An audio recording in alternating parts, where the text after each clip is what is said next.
धनपुर गांव का एक मेहनती किसान था जिसका नाम था किशन। वह अपनी पत्नी रूपा और 2 बच्चों के साथ एक सादा जीवन बिता रहा था। इस साल उसने गांव के साहूकार दयाराम से कर्ज लेकर खेती की थी। मौसम ने भी उसका साथ दिया और पहली बार फसल इतनी शानदार हुई कि किशन और उसके परिवार की आंखों में एक नई उम्मीद जगमगा उठी। रूपा, देखो इस साल हमारी फसल कितनी अच्छी हुई है। भगवान ने हमारी सुन ली। लगता है अब हमारे बच्चों को भूखा नहीं सोना पड़ेगा। हाँ किशन, तुम्हारी मेहनत रंग लाई है। अब अगर फसल सही सलामत घर आ गई तो हम कुछ महीनों का चैन से रहेंगे। पापा, क्या अब हम स्कूल जा पाएंगे? हाँ मेरे बेटे, अब तो तुम्हें अच्छे कपड़े और नई किताबें भी दिलाऊंगा। पापा, मेरे लिए क्या लाओगे? तेरे लिए एक सुंदर गुड़िया और नई चूड़ियां लाऊंगा मेरी लाडो। लेकिन शायद किस्मत को उनकी यह खुशियां मंजूर नहीं थी। शाम होते ही आसमान पर काले बादल छा गए और तेज हवाओं के साथ भयंकर बारिश शुरू हो गई। रूपा ने घबराकर किशन को आवाज दी, जल्दी चलो, खेत में पानी भर रहा है। हे भगवान, कहीं सब कुछ न बह जाए। किशन भागकर अपने खेत पहुंचा। वहां का नजारा देखकर उसका दिल टूट गया। खेत पूरी तरह से पानी में डूबा हुआ था और सारी फसल बर्बाद हो चुकी थी। हे भगवान, अब क्या बचा? सब कुछ खत्म हो गया। मेरी मेहनत, मेरी उम्मीद, सब कुछ बह गया। अब मैं अपने बच्चों को क्या खिलाऊंगा रूपा? अब बच्चों को क्या खिलाएंगे जी? घर में तो एक मुट्ठी अनाज भी नहीं बचा है। अगले दिन सुबह किशन साहूकार दयाराम के पास गया जिससे उसने कर्ज लिया था। उसे उम्मीद थी कि शायद साहूकार उसे थोड़ा और समय देगा। साहूकार जी, बारिश में सब कुछ बर्बाद हो गया। थोड़ी मोहलत दे दीजिए। अगली फसल अच्छी हुई तो मैं आपका सारा कर्ज चुका दूंगा। तुम्हें कोई मोहलत नहीं मिलेगी किशन। कागज के हिसाब से अब वह जमीन मेरी है। साहूकार जी, वह हमारी पुश्तैनी जमीन है, ऐसा मत कीजिए। मुझे कागज से मतलब है, भावनाओं से नहीं। अब वह जमीन मेरे नाम है और तुम लोग इसे तुरंत खाली कर दो। किशन की जमीन भी चली गई और उसके पास अब कुछ नहीं बचा था। उसके पास न तो खेत था, न पैसा और न ही कोई आसरा। रूपा, अब इस गांव में हमारे लिए कुछ नहीं बचा। चलो जंगल की तरफ चलते हैं, शायद वहां हमें कोई ठिकाना मिल जाए। ठीक है किशन, जैसी आपकी मर्जी। और इसी तरह वह गरीब अपने परिवार के साथ अपने टूटे सपनों को समेटकर अनजाने रास्ते पर निकल पड़ा। साहूकार ने उन्हें जमीन से बेदखल कर दिया था और अब उनके पास न रहने की जगह थी और न खाने के लिए कुछ। किशन का परिवार एक बार फिर बेसहारा था। बारिश रुक चुकी थी, लेकिन उनके जीवन की कठिनाइयां कम होने का नाम नहीं ले रही थी। चलो रूपा, अब पीछे मुड़कर मत देखो। जो हो गया उसे सोचने से कुछ नहीं होगा। अब हमारे पास घर नहीं, बस इन बच्चों की जिम्मेदारी बची है। मैं इन्हें भूखा नहीं सोने दूंगा, चाहे मुझे कुछ भी करना पड़े। पापा, अब हम कहाँ जाएंगे? बेटा, हम एक जगह जा रहे हैं। सुना है वहाँ जंगल के किनारे एक साधु बाबा रहते हैं। लोग कहते हैं कि वह बहुत अच्छे इंसान हैं। पापा, मुझे बहुत भूख लगी है। थोड़ा और चल लो बेटा, वहाँ पहुँचते ही मैं खाने का कुछ इंतजाम करूंगा। धनपुर गांव से बाहर निकलकर किशन का परिवार जंगल की ओर बढ़ गया। दूर से उन्हें एक टूटी हुई कुटिया दिखाई दी। पास पहुंचने पर उन्होंने देखा कि एक बूढ़ा साधु ध्यान में बैठा हुआ था। बाबा प्रणाम, हम बहुत मुसीबत में हैं। हमारे पास अब कुछ भी नहीं बचा। बेटा, तुम्हारे चेहरे पर ईमानदारी दिख रही है। तुम चाहो तो इस कुटिया में रह सकते हो। यह ज्यादा तो नहीं, पर तुम्हें सिर छुपाने की जगह जरूर मिल जाएगी। आपका धन्यवाद बाबा, भगवान आपको सुखी रखे। अब वही टूटी हुई कुटिया उनका नया ठिकाना बन गई थी। अगले दिन सुबह किशन जंगल में लकड़ी काटने जाने लगा ताकि उन्हें बाजार में बेचकर कुछ पैसे कमा सके। रूपा, मैं जंगल जा रहा हूँ। लकड़ी काट कर लाऊंगा, फिर उसे बेचकर बच्चों के लिए कुछ सब्जी खरीद लाऊंगा। जल्दी लौट आना, खाना भी बनाना है और बच्चों को भी कुछ खिलाना है। किशन ने पूरे दिन में मेहनत करके लकड़ियां काटी और शाम में उन्हें लेकर बाजार पहुंचा। वहां उसे बहुत कम पैसे मिले, पर उसने कुछ आलू, प्याज और थोड़ा सा आटा खरीद लिया। यह लो रूपा, खाने का सामान लाया हूँ। बहुत कुछ तो नहीं है, पर बच्चों का पेट भर जाएगा। आपने बहुत किया किशन, आप हाथ मुंह धोकर बैठिए, मैं आपके लिए भी रोटियां बना देती हूँ। माँ, क्या आज गुड़ नहीं आया? आज नहीं बेटिया, पर कल मैं जरूर लाऊंगा। रात को सभी ने सूखी रोटियों के साथ उबली हुई सब्जी खाई। किसी को कोई शिकायत नहीं थी। सबकी आंखों में थका थी, पर उस थकान में भी एक उम्मीद छिपी थी। कठिनाइयों का पहाड़ उनके सामने था, पर किशन ने हार नहीं मानी। उसका संघर्ष लंबा था, पर उसका इरादा अडिग था। अब हर दिन ऐसा ही होगा। मैं मेहनत करूंगा और हम सब मिलकर आगे बढ़ेंगे। हमारे पास कुछ नहीं है, पर हम एक साथ हैं, यही सबसे बड़ी बात है। किशन अब रोज जंगल जाता, लकड़ियां काटता और शाम तक बाजार में बेचकर जो भी मिलता उससे राशन लाता। बच्चों की आंखों में अभी भी भूख दिखती थी, पर वे अब शिकायत नहीं करते थे। परिवार का के लिए संघर्ष अब उनकी आदत बन गई थी। सुनिए जी, जल्दी लौट आइएगा। कल बहुत देर हो गई थी और हमारी बिटिया आपके बिना ही सो गई थी। हाँ रूपा, मैं जल्दी लौटूंगा। आज थोड़ी ज्यादा लकड़ियां लाऊंगा ताकि कुछ पैसे ज्यादा मिल जाएं। पापा, क्या आज गुड़ भी लाओगे? हाँ बेटा, इस बार तेरे लिए गुड़ और माँ के लिए एक नई साड़ी का सपना भी लाऊंगा।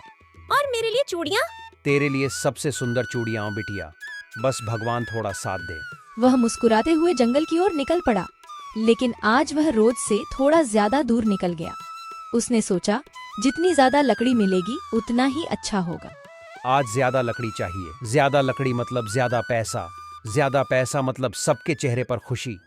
पेड़ों के घने जंगल में वह इतना आगे निकल गया कि उसे पता ही नहीं चला कि वह कहाँ पहुँच गया है। दूर तक सिर्फ जंगल ही जंगल था।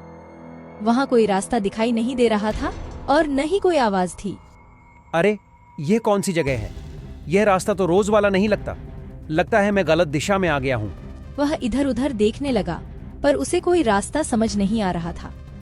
आसमान में बादल घिरने लगे थे और हल्की बारिश भी शुरू हो गई। हे भगवान, अब क्या करूं? जिस दिशा से आया था वह भी भूल गया हूं। अब कोई रास्ता नहीं सूझ रहा। उधर उटिया में रूपा बार बार जंगल की तरफ देख रही थी। सूरज ढल चुका था, पर किशन नहीं लौटा। आज बहुत देर हो गई है। रोज तो वह जल्दी लौट आते हैं, आज इतनी देर क्यों हो गई? माँ, पापा को कुछ हो तो नहीं गया? ऐसा मत बोलो बेटा, वह ठीक होंगे। शायद ज्यादा दूर निकल गए होंगे। मुझे डर लग रहा है माँ। उधर किशन थककर एक पत्थर पर बैठ गया। उसकी आंखें नम हो गईं, लेकिन फिर उसने हिम्मत जुटाई और आगे बढ़ा। तभी उसे दूर एक छोटी सी रोशनी दिखाई दी। वह क्या है? वहां कोई घर जैसा दिख रहा है या फिर कोई आग जला रहा है? चलो देखता हूँ। वह उस रोशनी की ओर बढ़ा और उसे एक अजीब सी गुफा दिखाई दी। इसमें से एक पीली सी चमक आ रही थी। वह थोड़ा घबराया, पर फिर भी अंदर चला गया। यह कैसी जगह है? सब कुछ सुनसान है, पर यहाँ रोशनी कैसी? गुफा के अंदर जैसे हो वह आगे बढ़ा। उसे सामने एक अलग ही दुनिया दिखाई दी। वह एक गांव जैसा था, पर वहाँ कोई इंसान नहीं था। पूरा गांव सोने जैसा चमक रहा था। अचानक दो सिपाही आए और किशन से बोले, तुम कौन हो और यहाँ कैसे आए? मेरा नाम किशन है। मैं एक गरीब किसान हूँ और रास्ता भटक गया हूँ। राजा के पास चलो, वह तुमसे मिलना चाहते हैं। किशन डरते हुए उनके साथ महल की ओर चल पड़ा। उसे समझ नहीं आ रहा था कि अब उसके साथ क्या होने वाला है। डर और हैरानी के बीच वह आगे बढ़ रहा था। सोने जैसे इस गांव में कोई आदमी नहीं था, लेकिन यह जगह किसी सपने जैसी लग रही थी। सिपाही उसे महल के मुख्य दरवाजे तक ले गए। वहाँ अंदर से एक तेज और गंभीर आवाज आई, उसे भीतर ले आओ। किशन अंदर गया तो सामने एक ऊंचे आसन पर एक बूढ़े राजा बैठे थे, जिनके चेहरे पर तेज और आंखों में दया थी। बताओ, तुम कौन हो और यहाँ कैसे आए? महाराज, मेरा नाम किशन है। मैं एक गरीब किसान हूँ। बारिश में मेरी सारी फसल बह गई। साहूकार ने मेरी जमीन छीन ली और अब मैं जंगल से लकड़ी काटकर अपने बच्चों का पेट पालता हूँ। आज रास्ता भटक गया तो ये गुफा दिखी। तुम्हारी बातों में सच्चाई दिखती है किशन। तुम्हारा संघर्ष तुम्हारी आंखों में साफ दिखाई देता है। महाराज, हम तो बस 2 रोटी के लिए मेहनत करते हैं। हम गरीबों का तो कोई सहारा नहीं होता। तुम जैसे लोग ही असली राजा होते हैं किशन, जो शिकायत के अपने परिवार को बचाने के लिए लड़ते हैं। राजा ने पास खड़े सिपाही को इशारा किया और एक छोटी सी तिजोरी मंगवाई। किशन, यह लो कुछ सोने के सिक्के। इन्हें अपने पास रख लो और अपने घर जाओ। अपने बच्चों के लिए कुछ खाना और कपड़े लाओ और एक नई शुरुआत करो। महाराज, मैं यह नहीं ले सकता। हम गरीब हैं, पर हम मेहनती हैं। यह तुम्हारी मेहनत का ही इनाम है। अगर यह तुम जैसे ईमानदार आदमी को नहीं दूंगा तो किसे दूंगा? किशन की आंखों में आंसू आ गए। वह झुककर राजा के चरणों में गिर गया। आपने तो जैसे मेरी जिंदगी ही बदल दी महाराज। अब मैं अपने बच्चों को भूखा नहीं रखूंगा। जाओ किशन, पर याद रखना, यह गांव सिर्फ उन्हीं को दिखाई देता है जो सच्चे दिल से मेहनत करते हैं और स्वार्थ से ऊपर होते हैं। अगली सुबह किशन उन सिक्कों को लेकर बाजार गया। वहाँ से उसने खूब सारा राशन खरीदा, बच्चों के लिए नए कपड़े और रूपा के लिए एक सुंदर साड़ी खरीदी। आज दिल को बहुत सुकून मिला रूपा। बच्चों के चेहरे पर जो मुस्कान देखी है वह सब कुछ भुला देने वाली है। लेकिन इन सिक्कों से कर्ज चुकाना भी जरूरी है। किशन उसी दिन सीधे साहूकार दयाराम के घर गया। उसके हाथ में सिक्कों से भरी थैली थी। साहूकार जी, ये लीजिए आपका कर्ज, मैं पूरा चुका रहा हूँ। ये एक एक सिक्का मेरी मेहनत से आया है। किशन, ये सब कैसे हुआ? अचानक तुम इतने अमीर कैसे हो गए? कहीं चोरी तो नहीं की? साहूकार जी, मैं गरीब हूँ पर चोर नहीं। मैंने मेहनत की है और भगवान की दया से यह मुझे मिला है। मुझे ये सब कहानियां मत सुनाओ। अब अगर तुम्हें कर्ज चुकाना ही था तो पहले क्यों नहीं चुकाया? अब चुका दिया साहूकार जी, और अब आप मेरी जमीन के कागज भी लौटा दीजिए। साहूकार को शक था, पर सामने सोने के सिक्के देखकर वह चुप हो गया। जमीन के कागज वापस मिल गए और किशन वहाँ से चला गया। पापा, क्या हम फिर से उसी खेत में काम करेंगे? हाँ बेटा, अब वह खेत फिर से हमारा है। अब हम उसमें मेहनत करेंगे। पर मेरा एक और सपना है। सपना कैसा? मैं सिर्फ खेती नहीं करूंगा, लकड़ी बेचने का एक छोटा कारोबार भी शुरू करूंगा। जंगल से लकड़ियां लाऊंगा और गांव में बेचूंगा। किशन ने 2 दिन में लकड़ी बेचने का एक ठेला बनवाया और अब हर सुबह जंगल जाता और शाम को लकड़ियां बेचकर घर लौटता। धीरे धीरे उसके पास पैसा बढ़ने लगा और गांव वाले भी उसे सम्मान से देखने लगे। देखो किशन अब अमीर हो गया। लगता है भगवान की कुछ खास कृपा हुई है इस पर। लेकिन साहूकार दयाराम को चैन नहीं मिला। वह रोज सोचता कि किशन के पास अचानक इतना धन कहाँ से आया। उसने ठान लिया था कि वह इस राज का पता लगाकर रहेगा। एक दिन किशन फिर से लकड़ी लेने जंगल गया और उसी रास्ते पर चला गया जो गुफा की ओर जाता था। साहूकार दयाराम भी छिपकर उसके पीछे चल पड़ा। आज फिर उसी रास्ते से जाऊंगा। राजा जी को धन्यवाद तो देना ही है। तो यही है रास्ता, तू यहीं से गया था। अब मैं भी तेरे पीछे चलूंगा। देखता हूँ क्या खेल है। गुफा कहाँ है? दिखाई क्यों नहीं दे रही? लगता है किसी राज में छिपा है सब। वह रही मेरी गुफा, वही जगह जहाँ मेरी किस्मत बदल गई। तो तू यहीं आया था। अब मैं भी आऊंगा और जितना सोना मिलेगा सब मेरा होगा। हे भगवान, बस एक बार फिर उस राजा से मिलना हो जाए। अब तेरा भगवान नहीं, मेरा दिमाग चलेगा। मैं चुपचाप देखूंगा तू क्या करता है। राजा जी, क्या आप सुन रहे हैं? मैं फिर से आया हूँ। ये किससे बात कर रहा है? अंदर कोई है क्या? अंदर से एक आवाज आई। कौन हो तुम? मैं किशन हूँ, राजा जी से मिलना है। ये आवाज कहाँ से आई? अंदर कोई सच में है? अंदर आओ, राजा जी तुम्हारी ही राह देख रहे हैं। क्या ये लोग तो इसे जानते हैं? ये जरूर कोई बड़ा राज है। किशन अंदर चला गया।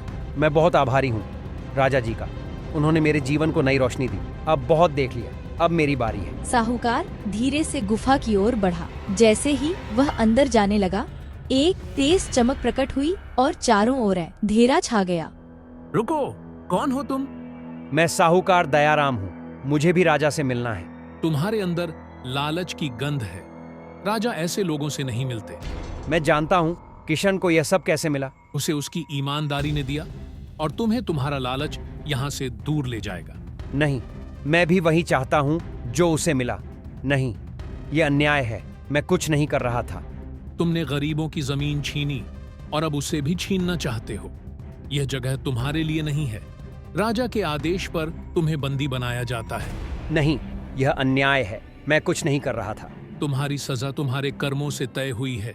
सैनिक साहूकार दयाराम को पकड़कर अंधेरे में ले गए और गुफा फिर से शांत हो गई। राजा जी, आपने इंसाफ किया। वह आदमी दूसरों की किस्मत चुराता था और तुम दूसरों के लिए मेहनत करते हो।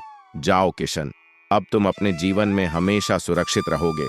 धन्यवाद राजा जी, मैं कभी आपके विश्वास को नहीं तोड़ूंगा। किशन गुफा से बाहर निकला। उसके चेहरे पर संतोष था, लेकिन मन में एक सवाल भी था। क्या यह राज कभी किसी और को भी दिखेगा, या सिर्फ उन्हीं को जिनका दिल सच्चा होता है? अब किशन के पास सब कुछ था, पर वह फिर भी उसी सादगी से जीता रहा। आज सब कुछ साफ हो गया। साहूकार का लालच उसका अंत बना और ईमानदारी मेरी ताकत। आप आज जल्दी लौट आए। सब ठीक तो है? सब ठीक है रूपा, अब कोई डर नहीं रहा। राजा जी ने सब कुछ देख लिया और इंसाफ भी दिया। पापा, साहूकार कहाँ गया? जहाँ ऐसे लोगों को जाना चाहिए वहाँ गया बेटा। अब क्या करने की सोच रहे हैं आप? अब मैं गांव में एक छोटा सा व्यापार शुरू करूंगा। लकड़ी और कोयले का एक गोदाम खोलूंगा और गांव के लोगों को भी काम दूंगा। अगले दिन से किशन ने एक छोटी सी दुकान किराए पर ले ली। कुछ लकड़ी जंगल से लाकर वहाँ बेचना शुरू किया। लोगों को अच्छा सामान मिला और किशन को मेहनत के लिए इज्जत मिलने लगी। किशन भाई, तुम्हारा माल तो बहुत अच्छा होता है। अब हमें बाहर नहीं जाना पड़ता और दाम भी सही होते हैं। हम तो सबके हैं भाई। जब हम भूखे थे तब गांव हमारे साथ था। अब अगर हम कुछ कर सकें तो वही सबसे बड़ी बात है। गांव में अब लोग किशन को सम्मान की नजर से देखने लगे। जो कभी सबसे गरीब था अब सबसे ऊपर था, फिर भी जमीन से जुड़ा हुआ था। आपने सब कुछ सच में संभाल लिया किशन। मैं बहुत खुश हूँ तुम्हारे लिए। नहीं रूपा, भगवान ने हम पर भरोसा किया और हमने उस भरोसे को निभाया। तभी दरवाजे पर दस्तक हुई। बाहर कोई है, मैं देखूं? जी, कौन है भाई? किशन जी, आप ही हैं? हाँ कहिए। मैं राजा जी का दूत हूँ। उन्होंने आपको एक संदेश भेजा है। राजा जी का संदेश मेरे लिए? हाँ, उन्होंने आपको बुलाया है। उन्हें आपसे कुछ खास बात करनी है। किस लिए बुलाया है? क्या बात हुई है? सब ठीक तो है? मुझे बस इतना कहा गया है कि किशन को तुरंत लेकर आना है। ठीक है, मैं सुबह चलता हूँ। नहीं, आप अभी चलिए, मैं साथ हूँ। रास्ता सुरक्षित है। ठीक है, बच्चों का ध्यान रखना रूपा। पापा जल्दी लौट आना। किशन बिना कोई सवाल किए दूध के साथ निकल पड़ा। रात के अंधेरे में उसकी चाल धीमी थी, लेकिन मन में विश्वास था। राजा जी इंतजार कर रहे हैं, अंदर आइए। राजा जी ने रात में बुलाया है, जरूर कोई जरूरी बात होगी। प्रणाम महाराज, आपने मुझे याद किया। किशन, हम कई दिनों से देख रहे हैं जिस तरह तुमने अपने जीवन को फिर से खड़ा किया है, वह बहुत प्रेरणादायक है। महाराज, आपने जिस दिन मेरी मदद की उसी दिन मेरी किस्मत बदल गई। हमारे पास अब ज्यादा उम्र नहीं बची है और कोई वारिस भी नहीं है। हम चाहते हैं कि तुम हमारे उत्तराधिकारी बनो। मैं राजगद्दी पर बैठूं, ये कैसे संभव है? हमने तुम्हारे व्यवहार, ईमानदारी और परिश्रम को परखा है और यही गुण एक सच्चे राजा में होने चाहिए। मुझे सोचने का समय दीजिए महाराज। तुम्हें कल सुबह तक का समय देते हैं, फैसला सोच समझ कर लेना। किशन महल से बाहर निकला। उसके मन में सवालों की बाढ़ थी, लेकिन साथ ही एक नई उम्मीद भी थी। किशन, क्या फैसला किया तुमने? महाराज, मैं रात भर सोचता रहा। ये गद्दी एक बहुत बड़ी जिम्मेदारी है। मैंने कभी इसका सपना भी नहीं देखा था, पर अगर आप मुझे योग्य मानते हैं तो मैं यह जिम्मेदारी स्वीकार करता हूँ। तुम्हारा यह उत्तर ही साबित करता है कि तुम इसके लायक हो। मैं वादा करता हूँ कि मैं हमेशा गरीबों के साथ खड़ा रहूंगा और किसी के साथ अन्याय नहीं होने दूंगा। किशन को शाही वस्त्र पहनाए जाए। किशन को नए वस्त्र पहनाए गए। उसके माथे पर जतिलक किया गया और उसे सिंहासन पर बैठाया गया। रूपा, क्या यह सब सच में हो रहा है? नहीं किशन, यह भगवान की मर्जी है। अब हम भूखे नहीं सोएंगे, बल्कि दूसरों की भूख मिटाने की जिम्मेदारी लेंगे। अब मैं राजा का बेटा हूँ। नहीं बेटा, तुम जनता के सेवक के बेटे हो। हम राजा नहीं, सेवक बनकर जिएंगे। धनपुर गांव के इस गरीब किसान ने, जिसने बारिश में सब कुछ खो दिया था, आज अपने संग घर से राजमहल तक का सफर तय किया था। जिस राजा ने लकड़ी काटकर अपने बच्चों को पाला, वही सही मायनों में जनता का राजा होता है। किशन ने न तो अमीरी को घमंड बनने दिया और न गरीबी को शर्म। उसने हर परिस्थिति को स्वीकार किया और मेहनत से अपनी किस्मत लिख दी।